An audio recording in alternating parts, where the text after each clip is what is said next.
The National Electrical Code, or NEC, provides specific guidelines for elevator feeder conduit. Article 620.21 first states that feeders must be protected against physical damage by being enclosed in rigid conduit, electrical metallic tubing, intermediate metal conduit, type MI cable, or other approved means. Article 620.21 specifies that the wiring method shall be flame retardant. Rigid conduit offers enhanced physical protection against damage that could compromise the electrical system's integrity. In the event of a fire, rigid conduit aids in maintaining the conductor's integrity and preventing flame propagation. Fireproofing provides an extra layer of protection by resisting the effects of heat and fire. This can help prevent electrical failures and reduce the risk of fire spreading throughout the building. There are exceptions to the rigid conduit requirement. Article 620.21 for exception no. 1 applies where the feeders are installed in a dedicated equipment room or isolated vault. Article 620.21 for exception no. 2 applies where the feeders are installed in switchgear or other approved enclosures that provide equivalent protection to rigid conduit.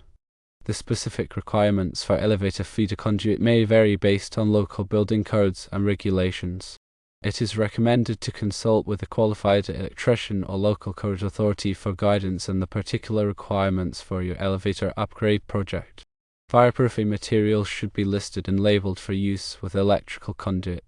Here's a more detailed explanation of the NEC requirements. The main point is to ensure the safety and reliability of the electrical system that powers the elevator.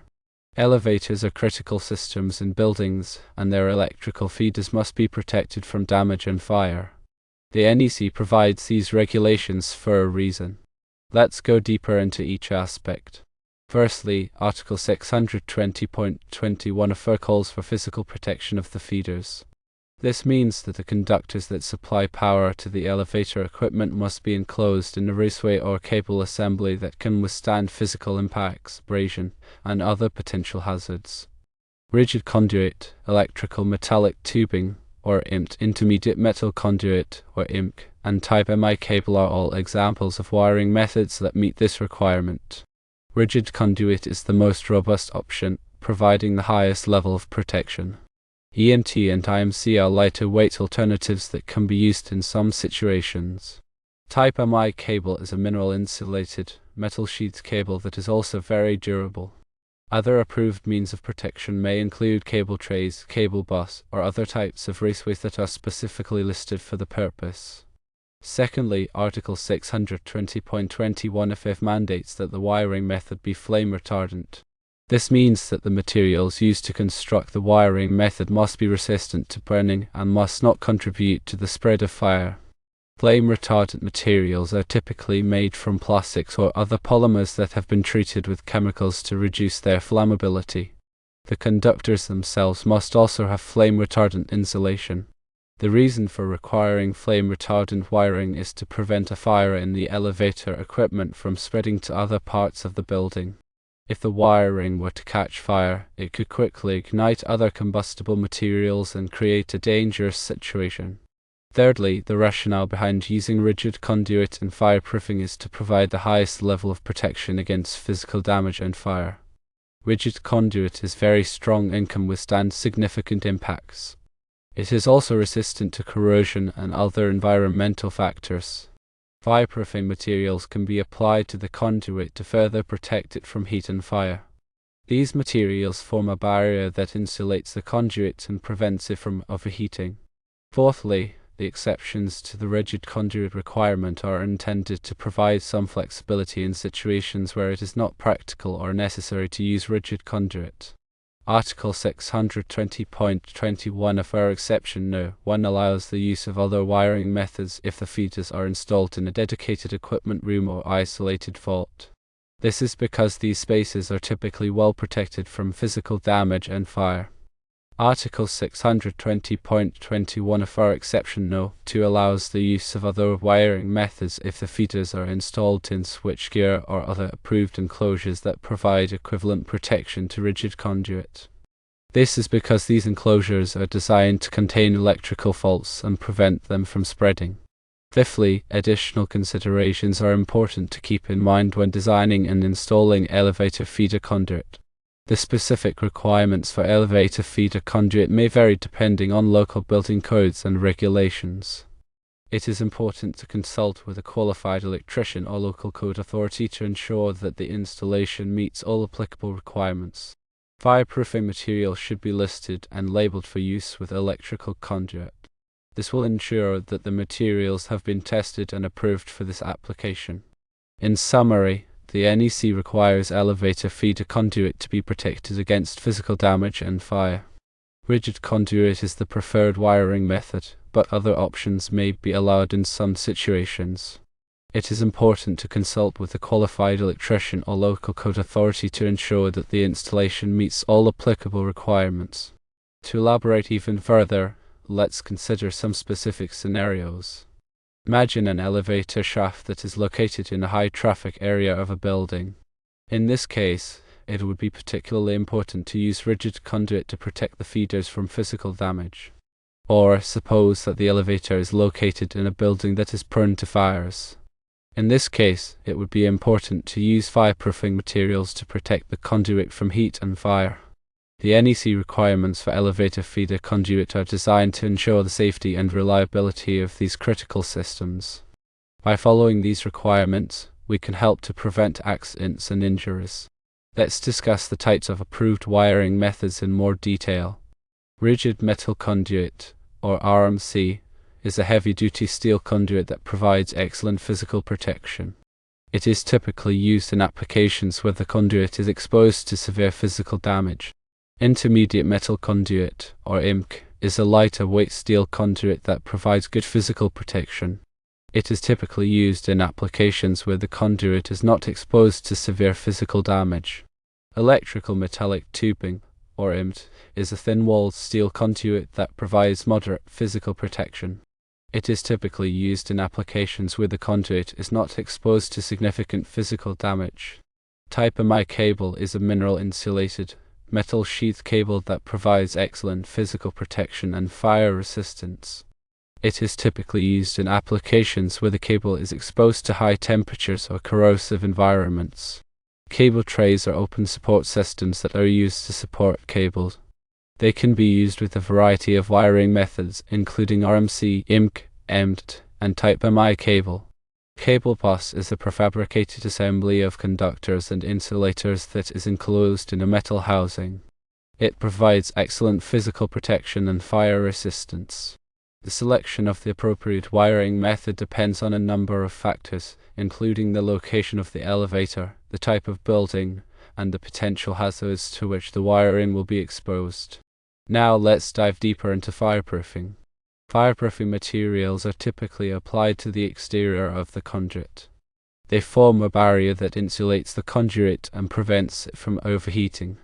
There are many different types of fireproofing materials available, including cementitious materials, intumescent materials, and spray-applied materials. Cementitious materials are made from cement, sand, and other aggregates. They are typically applied in a thick layer and provide excellent fire resistance. Intumescent materials are materials that expand when exposed to heat. They form a char that insulates the conduit and prevents it from overheating. Spray-applied materials are typically made from a mixture of cement, gypsum, and other additives. They are applied with a spray gun and provide good fire resistance. The selection of the appropriate fireproofing material depends on a number of factors, including the type of conduit, the thickness of the fireproofing layer, and the required fire resistance rating. The NEC does not specify a particular fire resistance rating for elevator feeder conduit. However, local building codes may require a specific rating. It is important to consult with a qualified fire protection engineer to determine the appropriate fire resistance rating for the elevator feeder conduit. Here's how to ensure compliance. Firstly, consult with a qualified electrician or electrical engineer.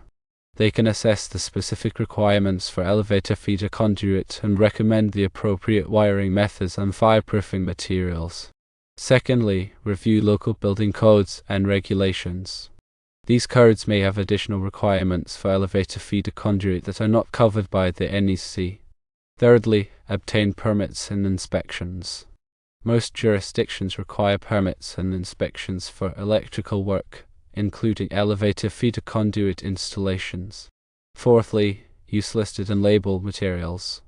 All wiring methods and fireproofing materials should be listed and labeled by a recognized testing laboratory, such as Underwriters Laboratories or all.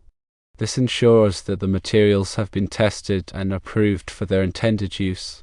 Fifthly, follow manufacturer's instructions. When installing wiring methods and fireproofing materials, always follow the manufacturer's instructions. This will ensure that the materials are installed correctly and will perform as intended. Finally, document the installation. Keep records of all materials used, permits obtained, and inspections performed. This documentation will be helpful if there are any questions or problems in the future. Also, consider these potential problems and solutions. Physical damage. If the elevator feeder conduit is exposed to physical damage, it could be crushed or broken, which could damage the conductors inside. The solution is to use rigid conduit or other wiring methods that are resistant to physical damage. Fire. If the elevator feeder conduit is exposed to fire, the conductors inside could overheat and melt, which could cause a short circuit or fire. The solution is to use fireproofing materials to protect the conduit from heat and fire. Water damage. If the elevator feeder conduit is exposed to water damage, the conductors inside could corrode, which could cause a short circuit or fire. The solution is to use watertight conduit fittings and enclosures. Electrical overload. If the elevator feeder conduit is overloaded, the conductors inside could overheat and melt, which could cause a short circuit or fire. The solution is to properly size the conductors for the load and to use overcurrent protection devices, such as circuit breakers or fuses. Ground faults. If there is a ground fault in the elevator feeder conduit, the current could flow through unintended paths, which could cause a shock hazard. The solution is to properly ground the electrical system and to use ground fault circuit interrupters, or GFCIs. Furthermore, to be even more comprehensive, let's consider the practical steps involved in an elevator upgrade project focusing on the electrical feed aspect. Planning and design. This is the crucial first step. It involves assessing the existing electrical system, determining the new electrical load requirements of the upgraded elevator, and developing a detailed plan for the new feeder installation. This plan should include the wiring method, conduit size, conductor size, overcurrent protection, grounding, and fireproofing. Code compliance. Ensure that the design complies with all applicable codes and regulations, including the NEC local building codes and any specific elevator codes. Permitting. Obtain all necessary permits from the local authorities before starting any work. This typically involves submitting the design plans for review and approval. Material procurement. Purchase all the necessary materials, including the conduit, conductors, fittings, fireproofing, and other hardware. Ensure that all materials are listed and labeled by a recognized testing laboratory. Conduit installation. Install the conduit according to the approved design plans. This may involve running the conduit through walls, floors, or ceilings. Ensure that the conduit is properly supported and secured. Conductor installation. Pull the conductors through the conduit. Ensure that the conductors are properly sized for the load and that they are properly terminated at both ends. Overcurrent protection. Install overcurrent protection devices, such as circuit breakers or fuses, to protect the conductors from overload. Grounding.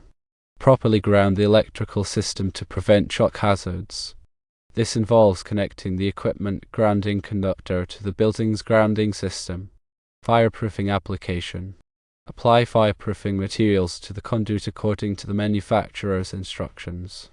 Testing and inspection. Test the new feeder installation to ensure that it is working properly and that it meets all applicable codes and regulations. This typically involves performing insulation resistance tests, continuity tests, and ground impedance tests. Inspection. Schedule an inspection with the local authorities to verify that the installation meets all applicable codes and regulations. Documentation. Maintain detailed records of all work performed, including the design plans, permits, inspection reports, and material specifications. The process emphasizes the importance of meticulous planning, adherence to safety standards, and compliance with regulations. This ensures a safe and reliable electrical system for the upgraded elevator.